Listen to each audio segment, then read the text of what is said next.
must be 10,000 caribou here. I have no idea.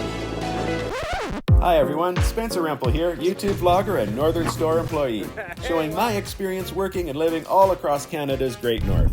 Join me today in Arviat, Nunavut as we head out into the tundra and see a vast herd of migrating caribou. Hi, my name is Jason Curley. I live in Arviat, Nunavut. The caribou we have is the Kamanikjak caribou herd, and the estimated numbers is roughly close to 300,000 in numbers. They migrate up north in the springtime, and then they migrate back south and then to the west in late summer, some of them right now, and then they'll be heading west once the weather gets colder. The caribou usually come by the traditional route, which is close to Arviat, just west of here. Some years it's going right through near town, and some years they're going a little bit further west. And this time of the year, people harvest, try to harvest the male caribou. You know, the females just had their calves recently. They migrate roughly 250, 275 miles north of here. And then they travel back down and west, and then they go roughly 600 miles west from here to the NWT side. And that would be their wintering grounds? That would be their wintering grounds. Some of the caribou stay behind over here. We call them resident caribou. And then we hunt those all year round throughout the whole winter. In the fall time, we try to harvest the older female, which cannot calve anymore, which is also really good meat, a lot of meat on them. Fall time, also the bull caribou before the rut, because the fat is the delicacy as well, because the caribou meat is very, very lean. There's no fat content in the meat, so you got to substitute it with either the fat or the bone marrow. Yeah. In the springtime, people also harvest caribou by snowmobile, heading out by snowmobile while there's snow.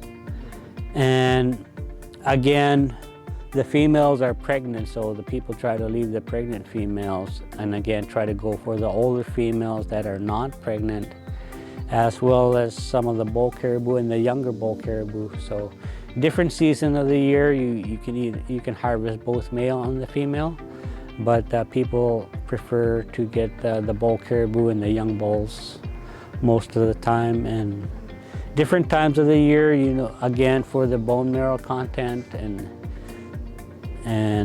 for they kind of utilize everything. The bones and the tendon, everything. You know, they cook all that together and get what you call like a homemade lard type or the broth. And you can also have that with the dried caribou meat in the springtime. So we sun dry the caribou meat, which is also very lean. So again, you got to substitute it with some kind of a fat content with your diet. Yeah, they'll break the bones down, hammer them down, crush them a little bit, then they boil them for half a day, several hours, and you get all the oils and the fat from all the bones and the bone marrows and stuff like that. So. And also for the harvesting of the caribou, from, I would guess, mid-August right through to November, they harvest the caribou for the fur, for the hide, for clothing. Late summer, early fall, they're really good for clothing as parkas, pants, boots, mitts, and so on. But later on in the fall time, their fur is much thicker, and that's when they start to use them for a mattress in their tents, because we need the fur and the hide for the winter time. It's really cold in the winter time. Insulate from the... Yeah, insulate from the snow. We actually put 2 hides inside the tent. First layer fur down, and then next layer fur up. And then you can put your mattress or your sleeping bags on top, and that keeps the cold out and the warm in with the 2 layers of The caribou, yeah. And if the caribou hide is too thick, it's really stiff for clothing. So that's why they get them in the late summer, earlier in the season. Oh yeah, So- it's softer. Yeah, a lot less for easy to work with, and it's much more flexible. Because a lot of the modern materials, if you use them in a tent and during the storms and so on, they tend to get wet, and you got to take the time to dry them. And when they get wet, you get chilled. With the caribou fur and the animal fur, you can just brush off the snow, and even if it's raining, you can, just kind of brush off the rain a little bit, and then it dries much quicker. Even if it's wet a little bit, it is still stay warm, just like wool is. Oh yeah. Wool comes from sheep, Yeah. and then even in wet, when it's wet, it's still warm, right? Same thing with the caribou and the animals up here. So, yeah.